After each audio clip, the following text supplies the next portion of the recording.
Welcome! Seja muito bem-vindo ao podcast de bem-estar, o seu podcast de bem-estar que nasceu da revista e portal Elmeg e hoje faz parte aí do seu programa do YouTube.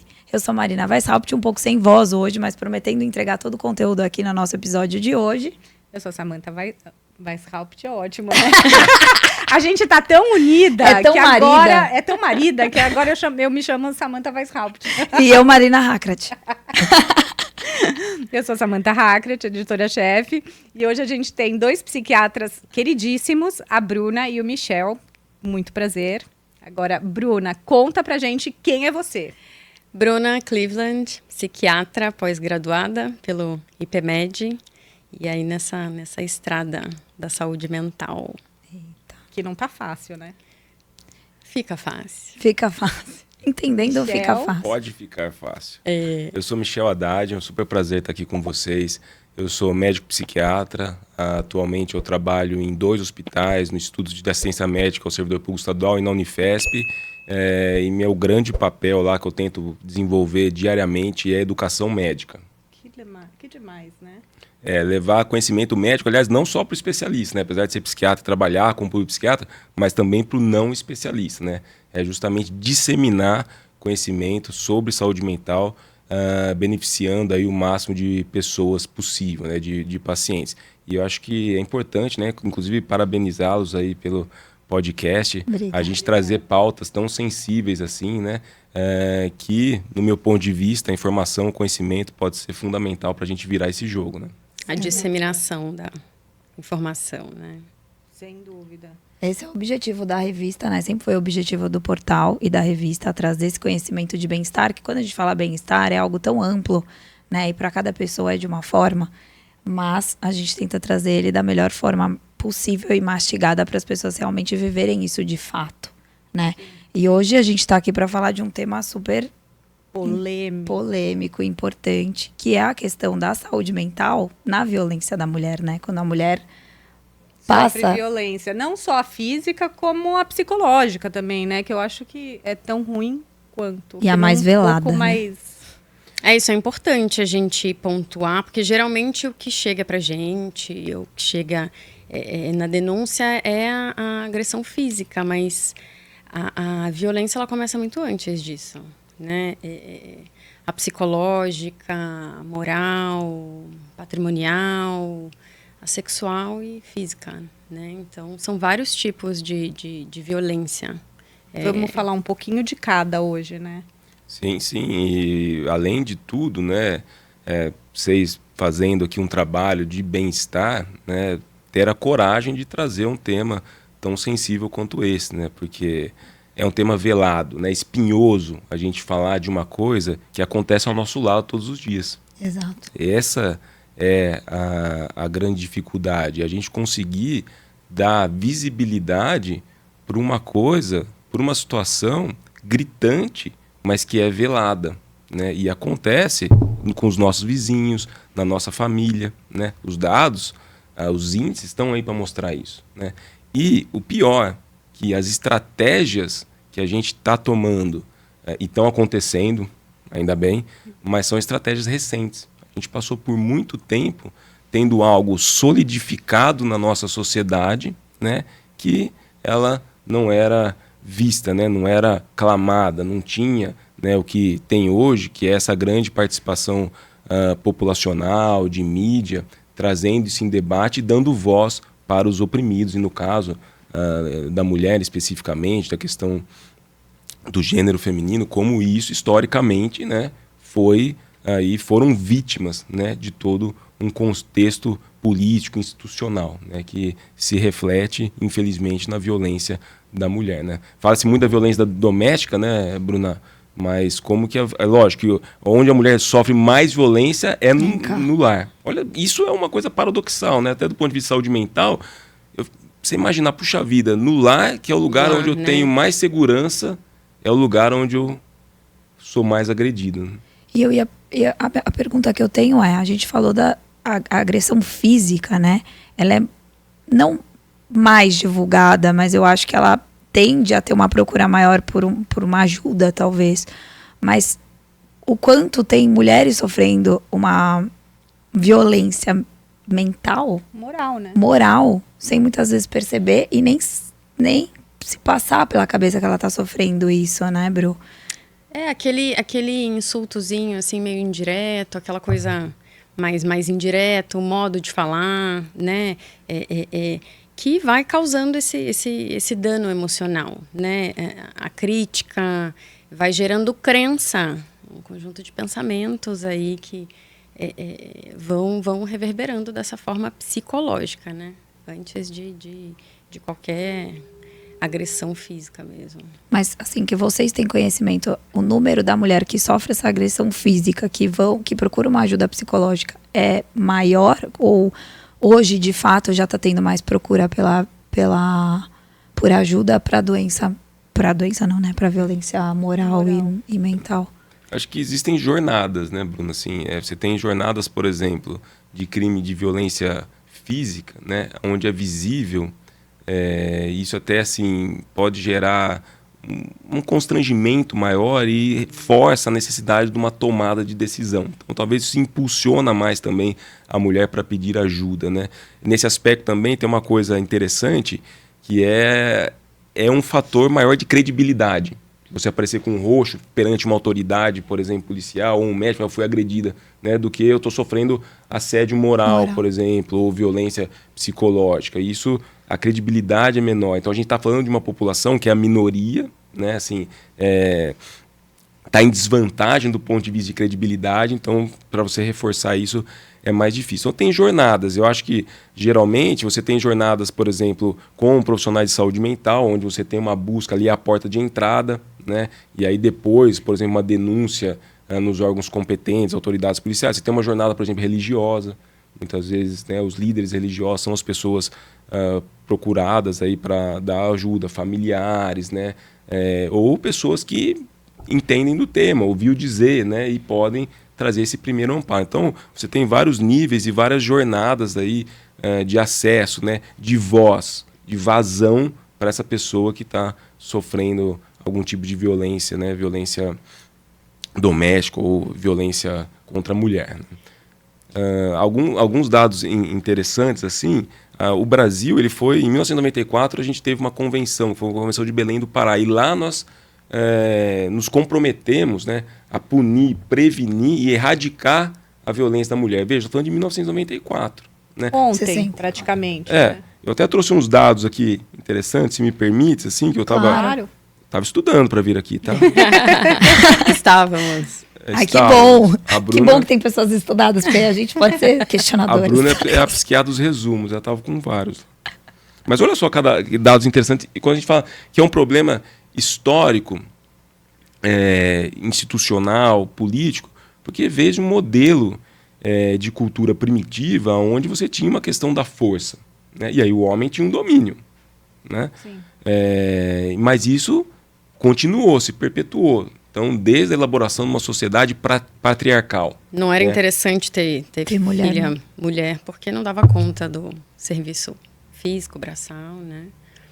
Exatamente. Então, assim, aonde você teve essa posição de chefe de família, né, muitas vezes reforçada por interpretações até mesmo religiosas, né?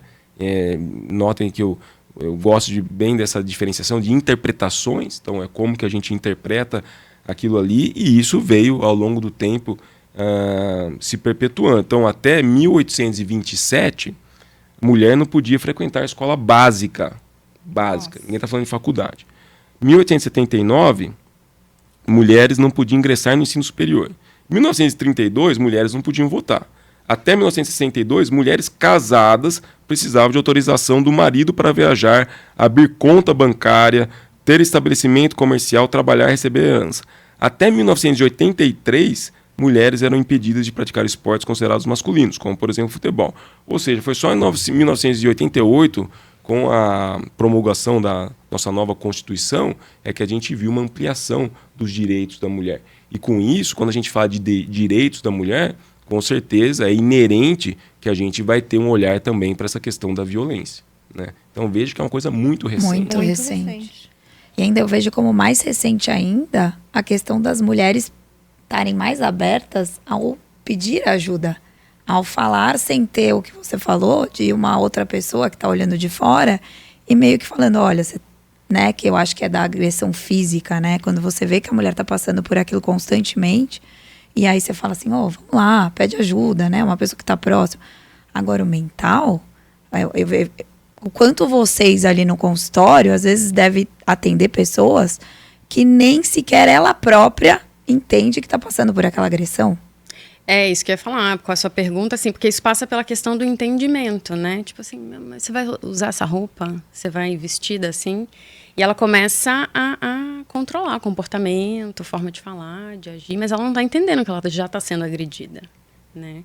Então, eu acho que questão de registro mesmo vem mais para o campo físico, mas justamente por passar por essa questão aí da pessoa entender que ela está sendo agredida em outros níveis, né?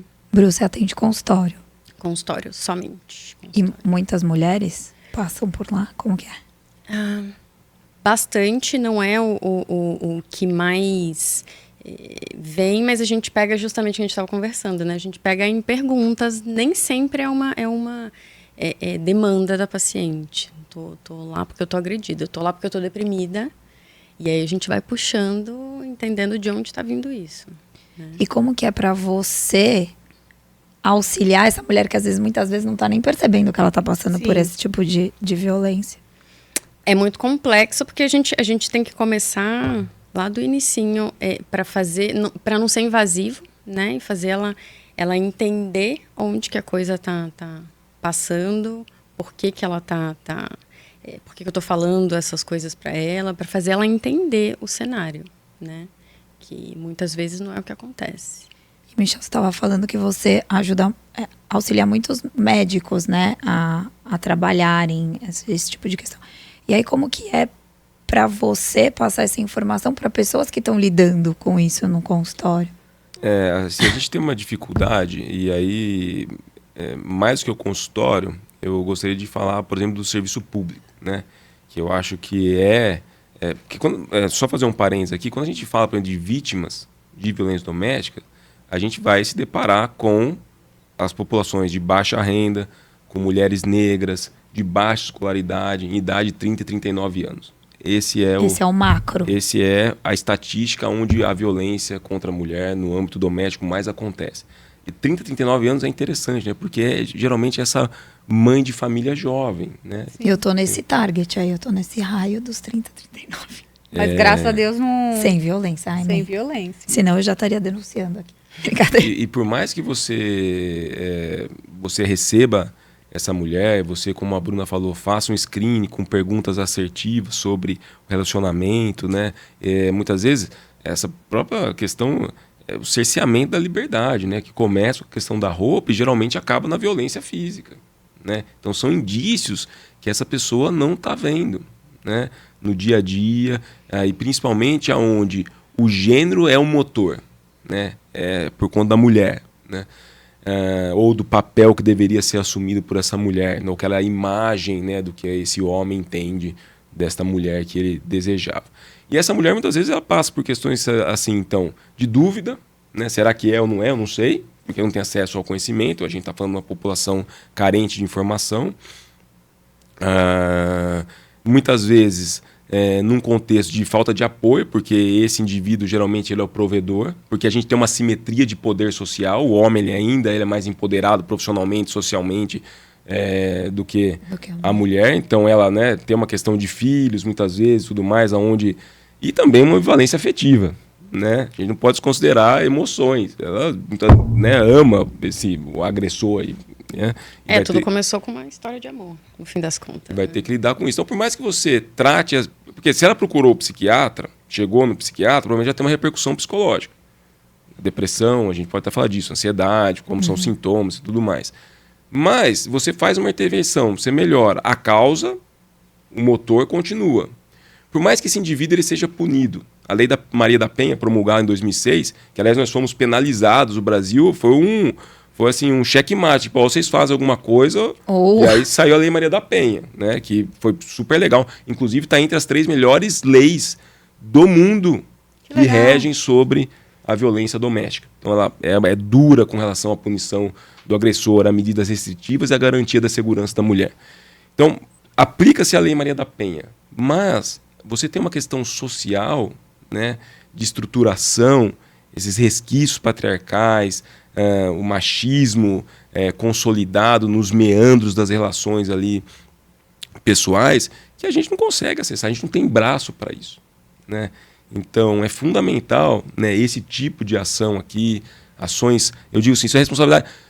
As pessoas falam assim, tem a ver com política, com o médico, com o assistente social, com a religião, mas é um exercício de responsabilidade coletiva. Sim, é do dúvida. social. Individual e coletiva. Né? Exatamente. Começa com a gente, começa Sem com cada dúvida. um. Começa com cada um, né? De você cada vez mais levar esse tipo de informação para conseguir realmente promover ações que vão ser modificadoras de um comportamento social, e não só individual. Né? Que doido, né? É um longo trabalho, né? Não é um trabalho assim, de mudança mesmo paradigmática, né? Agora, é interessante, né, Bruna? Você estava me contando da estatística, né, do feminicídio. A gente tem uma variação negativa recente, né? Teve em 2021, reduziu o homicídio feminino e feminicídio. O homicídio feminino em 3%, o feminicídio em 1%, mas o contrário também aconteceu, que foi o aumento triplicou, assim, de 270 mil para 800 e tantos mil delitos, né, registros, fora o que não é registrado. Que é pouco. Falando no universo de 200 milhões de habitantes, né, assim, mais, né, a população brasileira 250 milhões, acho, né, de habitantes, a gente tem, subestimado essa porcentagem. Então, o feminicídio ele gira em torno de 1.300 casos ao ano, é subestimado. Então, reduziu um pouquinho até. Exatamente. 2021, mas... E a gente tem esse número então subestimado, que não é pouco, mas provavelmente é muito maior. Sim, o que assusta, né? E Agora, as pessoas têm vergonha, né? Vergonha. Até como que eu vou falar para minha família que eu estou sendo agredida, né? Seja fisicamente ou seja moralmente, né? Falando. Muita gente tem vergonha de falar disso, né? é uma vergonha, assim, né? E aí até é interessante que é a questão, assim, da responsabilidade, né? De como que a vítima, ela é responsável, responsabilidade pela agressão. Ela se sente culpada, né? Porque se ela é a mulher e aquele lá, né, seria ali o seu atributo principal, né? Você conseguir, por essa estrutura social, por essa ideia, né, familiar, que a mãe é o seio da família, é um projeto falido. Quem que é responsável pela falência? E esse é o papo do agressor. Sim. Você não é capaz, você não conseguiu manter a família unida, você não cumpre com as suas funções maternas de mulher, de esposa, de amante, entre aspas, né? Que é a questão sexual. Então, falando nisso, a gente pode entrar nisso também, a questão do próprio estupro no casamento. Sim. Né? Então, veja que muitas dessa mulher, ela sofre essa questão da vergonha alheia, né, por estar passando por isso, mas também muitas vezes por uma ideia de culpa, do fracasso de um projeto que ela não conseguiu dar cabo, levar adiante. A gente também conversava sobre isso, essa questão sexual, né, de como que esses casos são velados do estupro dentro de casamento, né? E muitas vezes, não obstante, né, quando a gente toca nesses assuntos, Bruna, a pessoa se espanta, não é mesmo? Né? De falar, como isso é possível? Não, isso é totalmente possível. A mulher não pode ser obrigada, aliás, a mulher não, né? Ninguém pode ser obrigada a fazer qualquer coisa que não tenha Não esteja vontade, com né? vontade, né? Uhum. Mas eu vejo assim, fato de que às vezes a mulher até combate a vergonha, busca um auxílio, mas muitas vezes também, mais eu acho que no ambiente corporativo daí, ela sofre consequências de tipo de Um desligamento de um empresa. desligamento de né? empresa, de alguma coisa assim. Então, Quando há um assédio, né?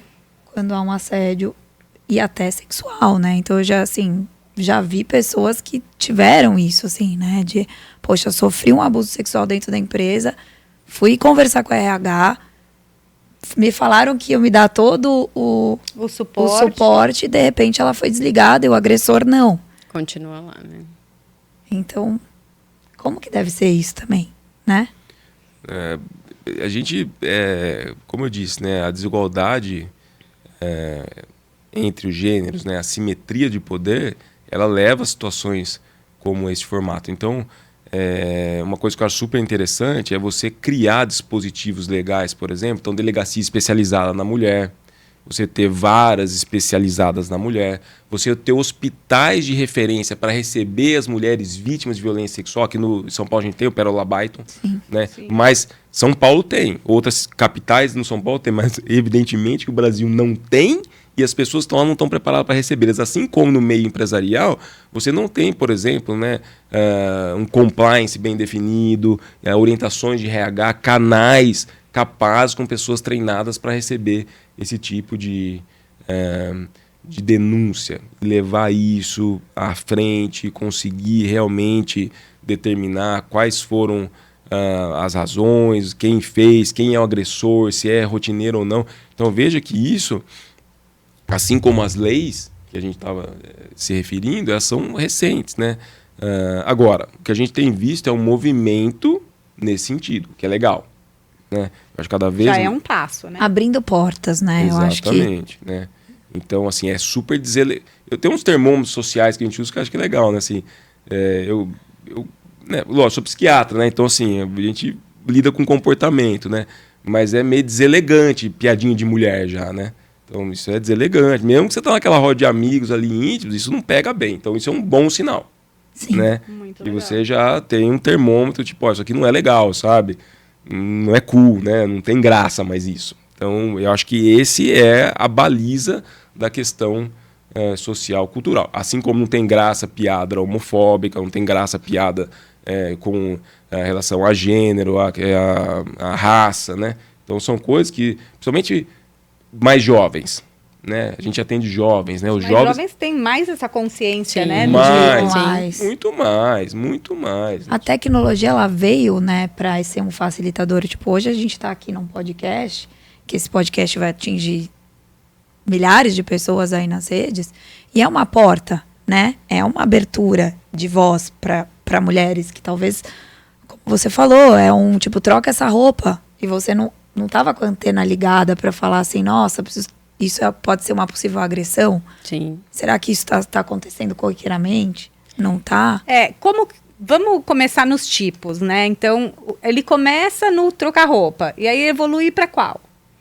Que o psicológico não tem, assim, uma regra, né? Mas geralmente vem do invisível pro visível, pro físico, né? Aí a psicológica, depois a moral começa a insultar publicamente, né?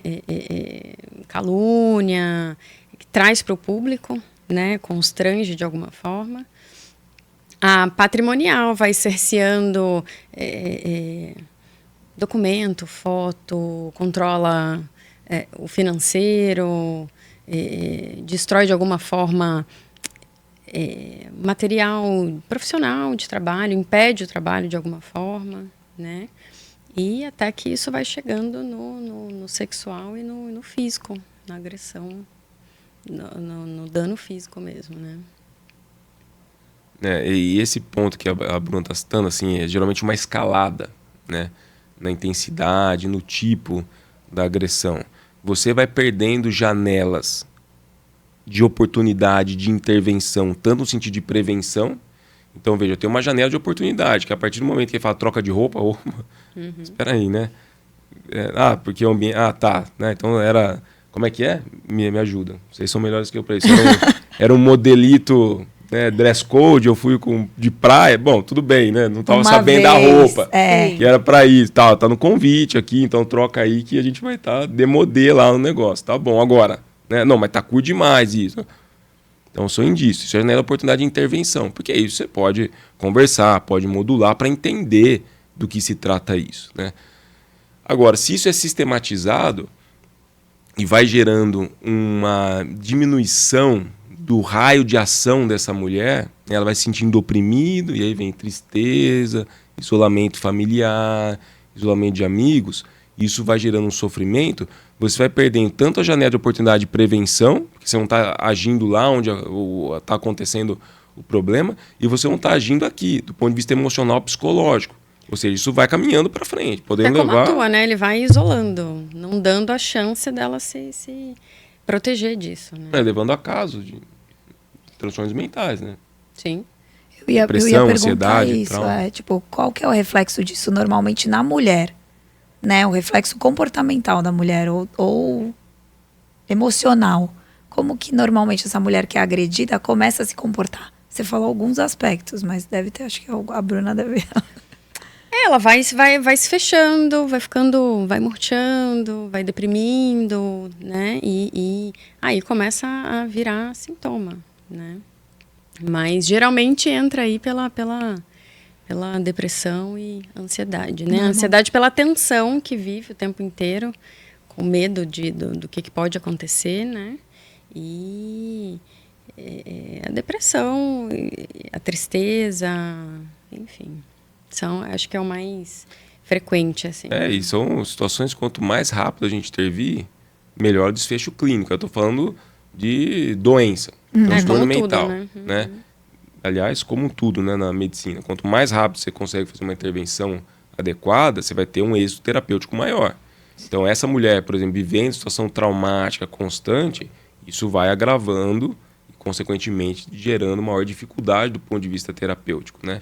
Você disse uma coisa que eu lembrei aqui, que são pequenas falas, que são gatilhos, né, que a gente pode...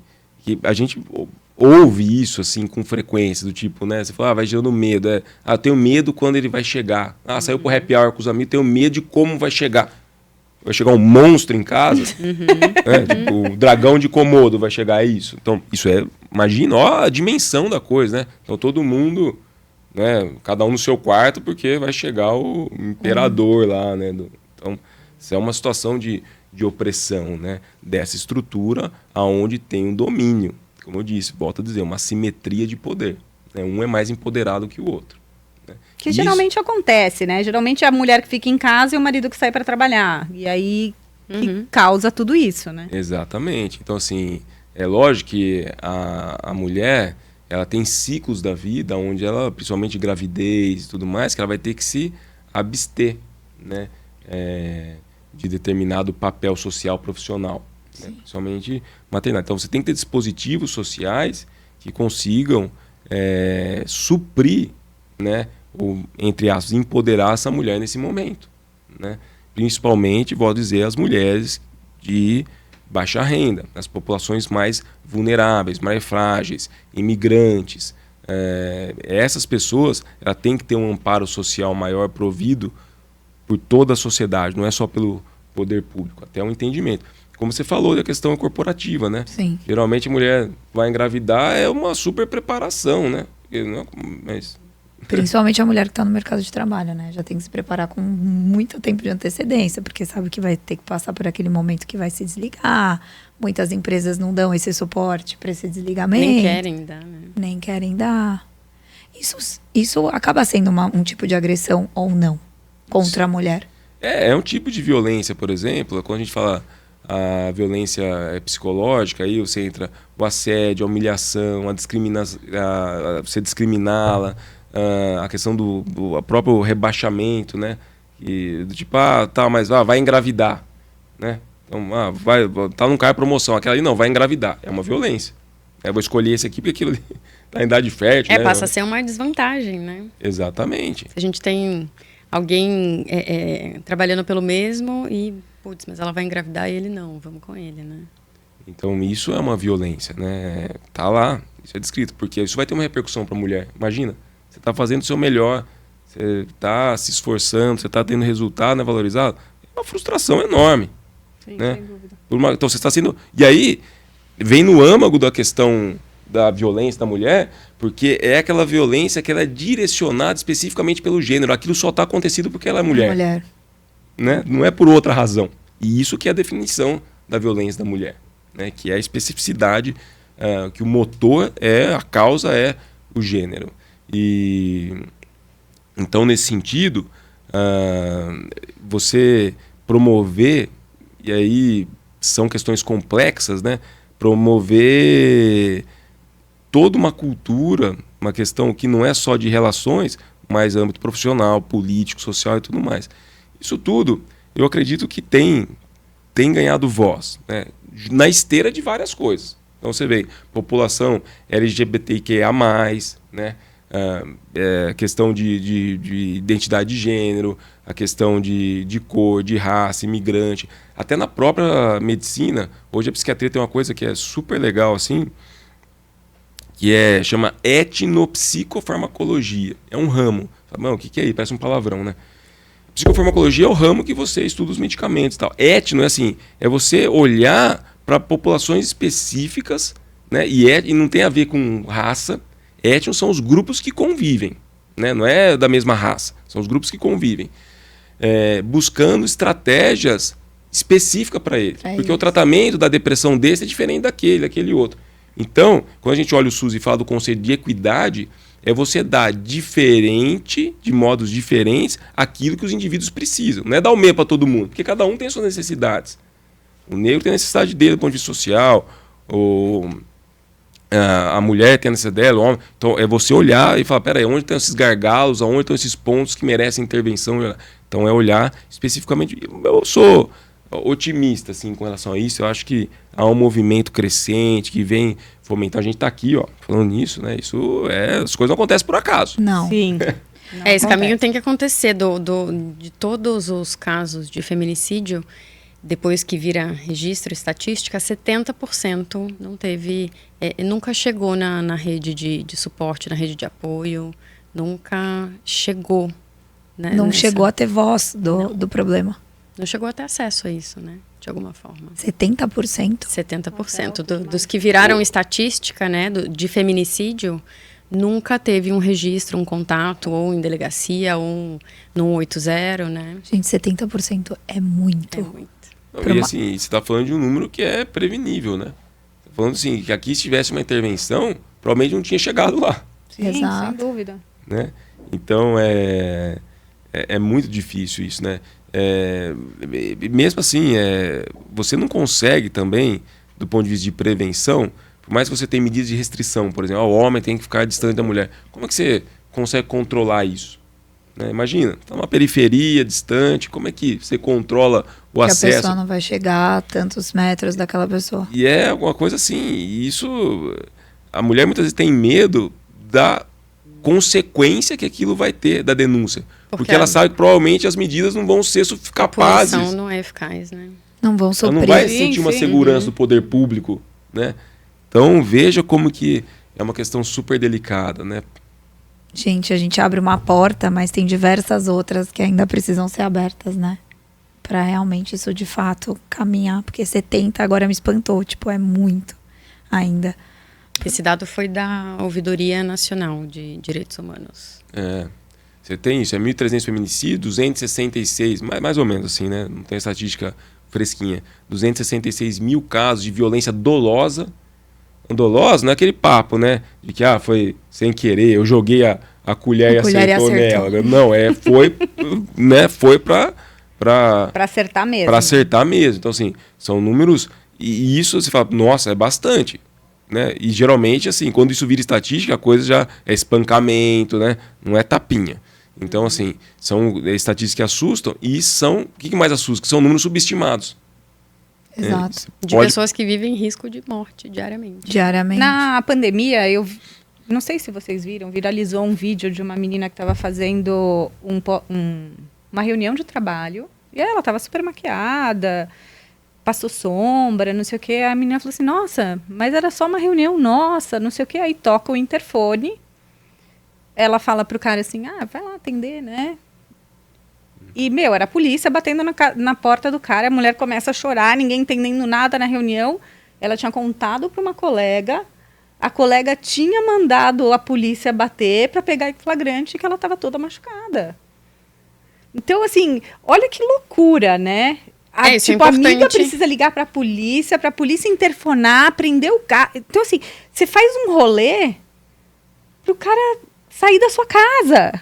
E se é que aquilo de fato vai ajudar, porque muitas vezes a pessoa fala, mas a agredida, é por medo, né, de aquilo continuar, como o doutor estava falando, né, de você não ter o controle de quem vai te proteger depois daquela denúncia, ela até depois chegar a negar, né? E aí essa amiga que ajudou, como que fica? Exato. Então até era uma pergunta que eu queria fazer, que, tipo, as pessoas que estão em volta dessa mulher que está sofrendo violência, qual que é o caminho que seria ideal ela tentar ajudar essa mulher de fato?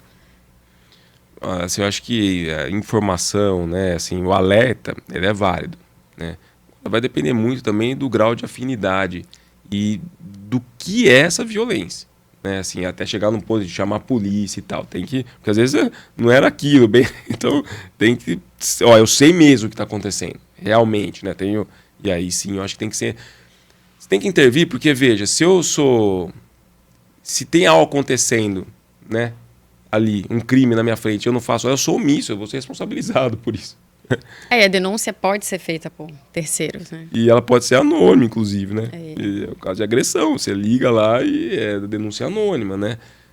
Isso é comum, por exemplo, condomínios e tudo mais, né? Assim, Condomínio agora é obrigado, né? porque são casos caricatos, né? Todo mundo está escutando o que está Todo mundo acontecendo ouve. ali. Todo mundo vê. Mas até chegar nesse fato de, né? Não, o pior não é Isso nem é uma coisa isso. recente, né? Que você colocou. Foi Na agora, pandemia. na pandemia que saiu A obrigatoriedade da denúncia da dos denúncia, condomínios. mas eu já tive casos no condomínio, né? Eu fui síndica de 2 prédios já. Corajosa. Corajosa, eu pensei gosta, a mesma ela coisa. Eu amo. Eu falo, nossa, eu tô precisando chamar alguém lá pra... Mediadora de conflitos, né? Não, eu gosto muito, mas a gente Já tinha pensou em um se caso. candidatar para outras coisas? Não. Tem futuro, sim. Então, e a gente tinha um que a gente ouvia bateção de porta, grito, e a criança falando, não bate na mãe, sabe? Então, assim, a gente ligou já diversas vezes, falou assim, meu, isso tem que acabar, né? Mas você não tinha como reportar, né? Agora é obrigado, você tem que reportar. Mas assim, todo mundo batia. Aí chega na piscina, tá tudo bem, beijos e abraços. Aí você fala, tipo, como assim, né? Você sofre um negócio dentro de casa, o condomínio inteiro sabe que você tá sofrendo, e você fica de beijos e abraços na piscina? Mas tem É a ambiguidade afetiva, né, que envolve isso, né, do que ela sente por ele. E o ciclo da violência também, ele é a tensão, a agressão e o arrependimento, que é quando ele se volta para ela, acolhe de novo, puxa, desculpa, isso não vai acontecer de novo. E ela quer acreditar nisso, né? Então, e aí começa tudo de novo. Não, e aí você fica pensando em como vai ser a cabeça dessa criança.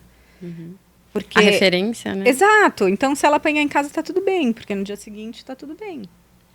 Além do dano comportamental, assim, né, dessa criança de estar vivendo isso e moldar uma personalidade, né, lá para frente, mas tem um dano ali do ponto de vista do próprio funcionamento psíquico dessa criança. Essa criança que foi vítima de violência, porque é uma vítima também, Sim. de violência doméstica, ela vai ter um risco aumentado para desenvolver transtornos mentais.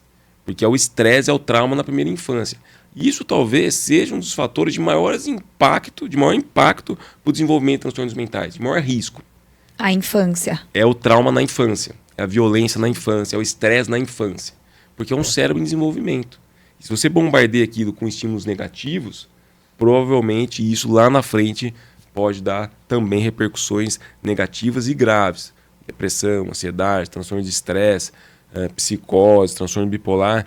Então, quando a gente fala, e aí eu volto lá no começo, nas intervenções, não é só punir, né? Mas qual a intervenção que eu consigo fazer do ponto de vista social, estrutural, familiar, para conseguir realmente condicionar esse ambiente de um modo favorável. Porque essa criança, como vai ser o suporte dela? Então não é só tirar o agressor e jogar ele na cadeia. Não é só isso. Em casos extremos, é claro, né? Hoje em dia tem algum acompanhamento para a mulher e para essa criança que faz a denúncia? Um acompanhamento psicológico? Você tem nos serviços assim, de violência que atendem violência da mulher, principalmente em universidades, grupos mais especializados nisso, que tem um suporte maior. Mas isso, num cenário nacional, isso é nada. Isso é a pontinha, é o comecinho lá. Então isso tem que ser ampliado, você tem que ter políticas públicas que contemplem essa pauta. não só a criminalização. Porque nós somos uma sociedade punitiva, essencialmente, né? Mas a gente precisa se transformar numa sociedade também educativa, uma sociedade assistencial, para a gente conseguir dar conta realmente dessa demanda a fim de modificar algo de maneira sólida, né? De maneira pavimentada, não só uma abordagem que, de certo modo, vai ser paliativa, né? Você tira o agressor, aquilo ali é paliativo, mas e o dano todo que ficou ali? Até porque a Bruna estava falando da questão da ambiguidade, e essa ambiguidade para a mulher é o que fica na cabeça dela entre eu quero denunciar porque não está me fazendo bem, mas ao mesmo tempo eu amo, é isso? Eu amo e eu não quero ela se sentir responsável por destruir a família, porque, né, eles vai acabar a unidade familiar.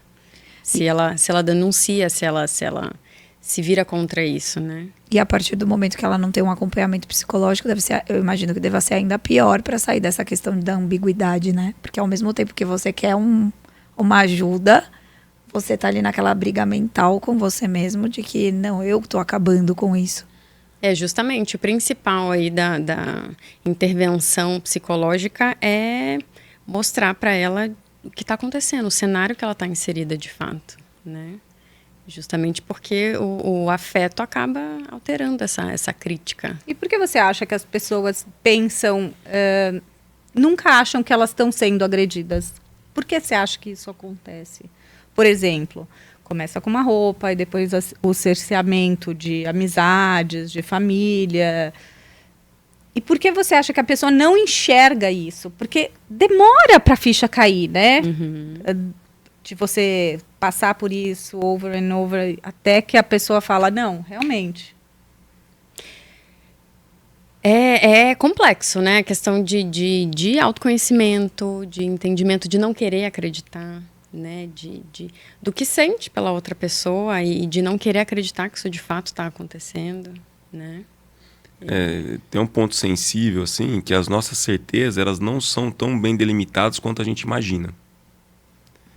Né? Então, a nossa profundo. Nossa, essa fase a fronteira da nossa certeza, ela não é tão bem delimitada. Então, veja, inclusive quando você fala não é minha especialidade, né? Eu vou me arriscar aqui, assim, numa questão legal, por exemplo. Quando você fala da lei, você tem uma convenção, tipo, isso aqui é crime, né?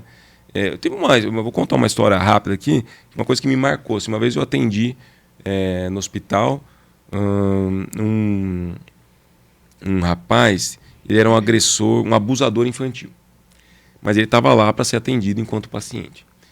E ele não se conformava, porque a menina que ele agrediu, ela estava numa fronteira assim, de idade, sabe? Essa coisa da maioridade e tal. Então veja que é um limite tênue, né? Mas era a convenção. Que, isso aqui é menor. Então, isso eu estou falando do ponto de vista legal. É o código. Que, apesar de ter várias interpretações, mas você tem ali um parâmetro, tipo, isso aqui isso aqui não é, né? Então, veja, se até nisso que a gente está falando de lei, né, que é o certo e errado, vamos pensar assim, você tem interpretações, você tem brecha e tal, você imagina do ponto de vista de convicção, né? O tipo, isso é certo, isso é errado, o amor perdoa, né? Mas foi só uma vez, estava de cabeça quente, né? Isso não vai mais se repetir. São assuntos delicados. Então, assim, o ser humano é E que as réguas são réguas diferentes, né? E é um indivíduo marcado pela dúvida, né? Então, assim, a gente tem dúvida. Pô, será que isso foi só naquele momento ali que a Bruna tá falando? Mas da roupa ele tem ciúmes, ele me ama, né? Uhum. Né? Quer me proteger. Então, é delicado. Tá cuidando. Moral da história. Como se fosse um eu acho carinho, que não são situações tão específicas. Eu acho que tem situações específicas, menores, que elas dão uma direção. São red flags, sinais de alerta. Você fala, opa. E isso tem que ser avaliado num contexto e num tempo, né? Na intensidade, a duração, a frequência. Então isso tudo não é uma coisa simples, né?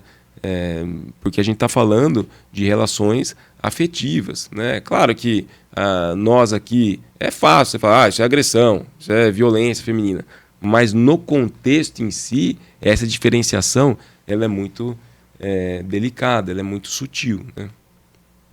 Eu imagino, porque assim, até pra gente falar sobre esse assunto é uma coisa que a gente traz muito da nossa abordagem do que a gente vive, né? Mas quem de fato está vivendo a violência deve ser. Agora, assim, o que os estudos mostram, o que a gente observa é assim, uma vez consumado a violência, isso aqui, mulher foi violentada. É o que a Bruna colocou ali das taxas, né? Assim, isso muito provavelmente não vai mudar, né? Isso, o caminho é a escalada nesse sentido. Porque, volto a dizer, é um reforço de uma simetria de posição, de uma superioridade, né? Já não tem um entendimento de uma igualdade, de um respeito mútuo. Isso já ficou lá para trás, né? Então, quando isso acontece, todos esses parâmetros, o próprio amor, o bem-estar, a questão do respeito, do entendimento dessas posições, da mulher, né, no pé de igualdade do ponto de vista do seu papel social, familiar, profissional, qualquer que seja, que suportam uma relação saudável, já foram rompidas, né? Então já está falando uma coisa lá na frente, onde você está consumando já uma violência.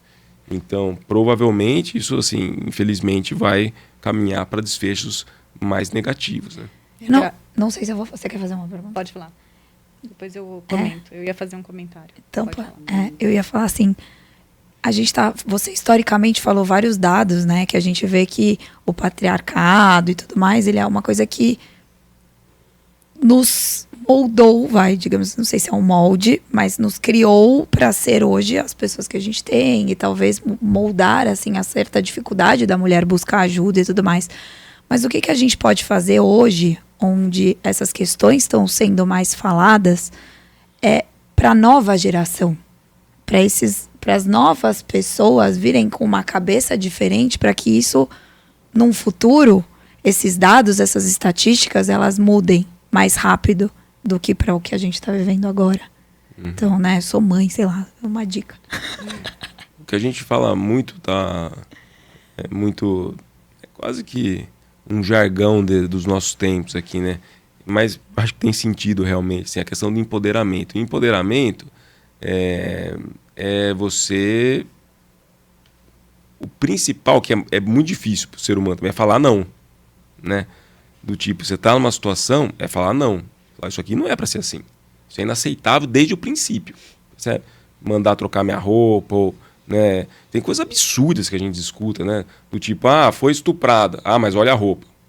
Sim. A máxima. Não. A gente escuta isso toda hora. E outra, eu acho que, eu não sei se a gente tem esses dados, mas eu acho que as mulheres escutam até mais de mulheres esse tipo de colocação do que de homens.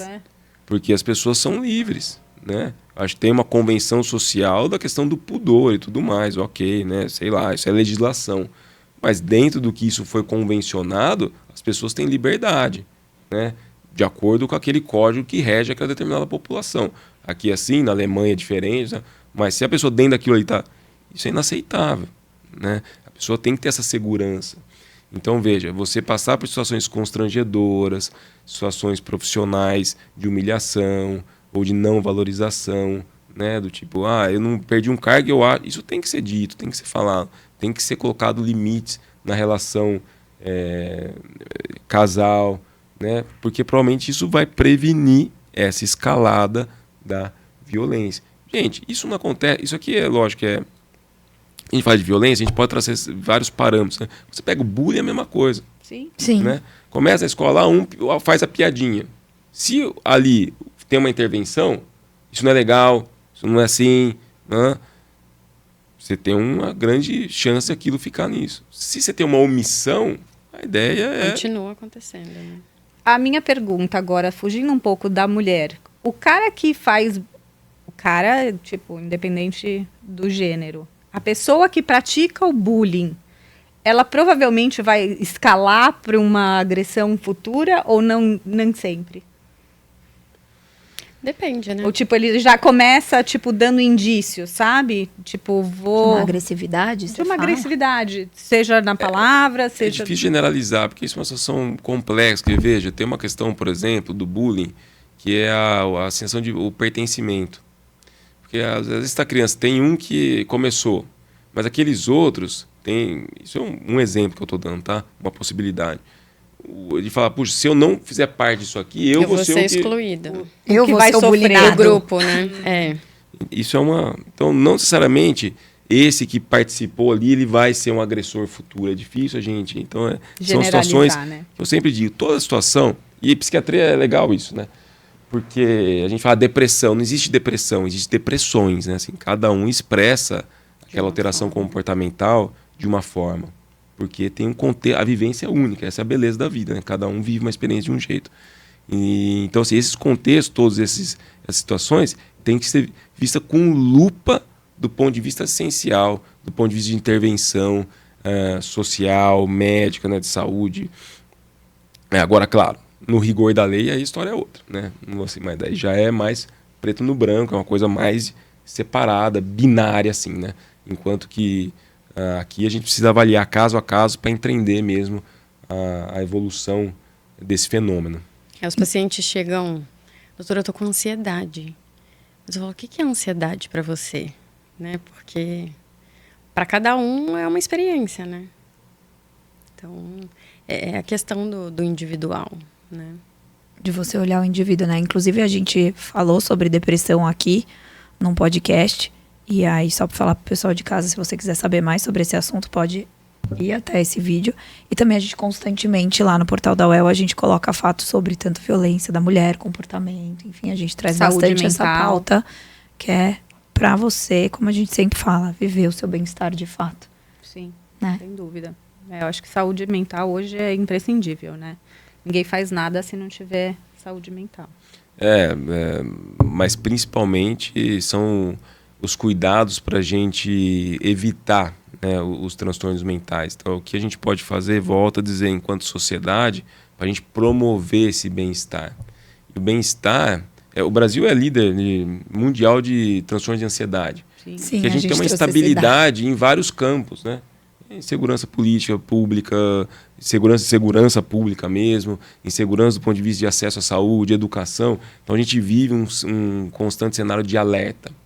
Então veja, assim, a gente traçar essas estratégias, conversar sobre isso, para tentar criar um ambiente promotor de bem-estar, promotor de saúde mental, de equilíbrio físico, mental, espiritual, isso é fundamental para a construção de uma sociedade melhor, né?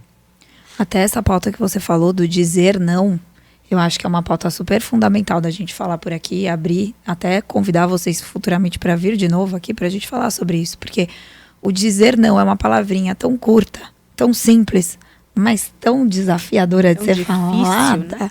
Que tem um universo por trás, né? que é um... Disso, porque Eu sou a pessoa que mais digo sim.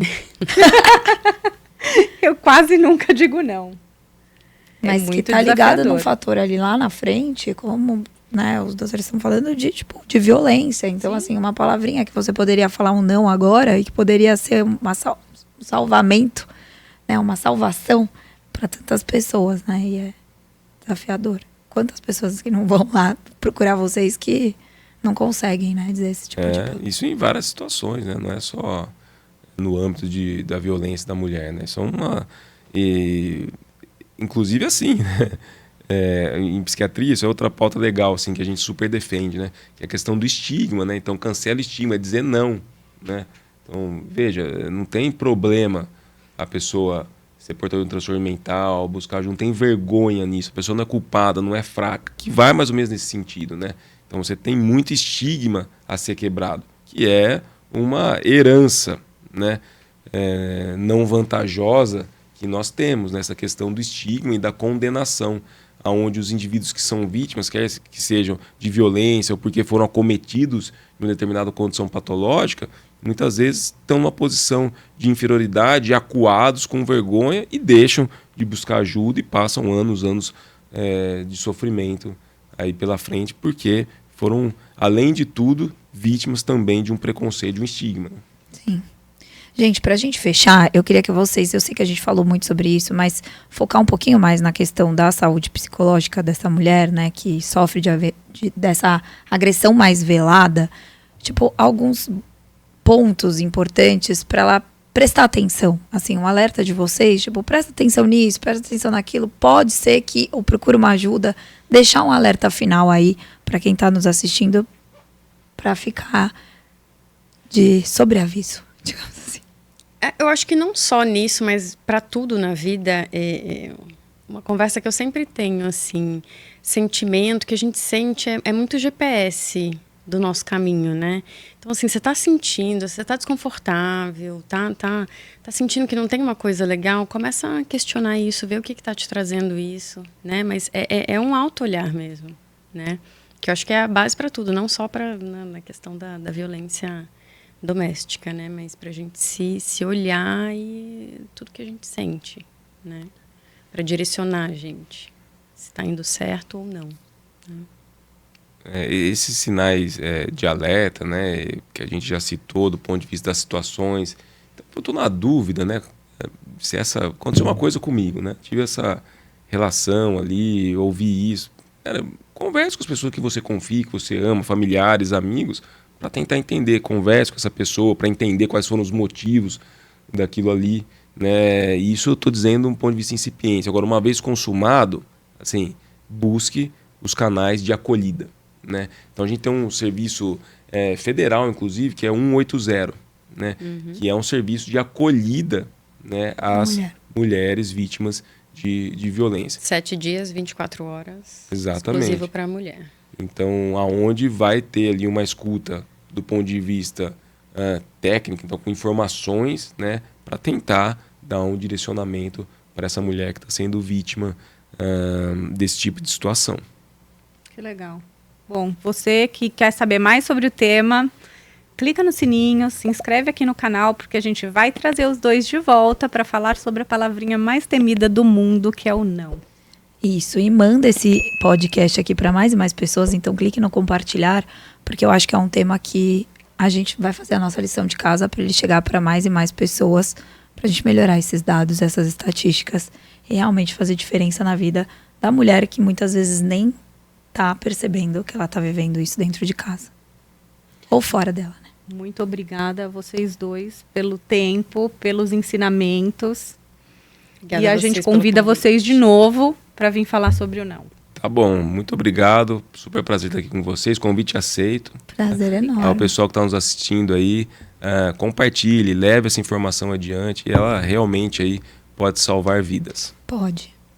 Obrigada pelo convite, meninas. Obrigada. Estou assustada ainda com 70% e a gente precisa mudar esse fato. Sem dúvida. Tchau, até o próximo podcast.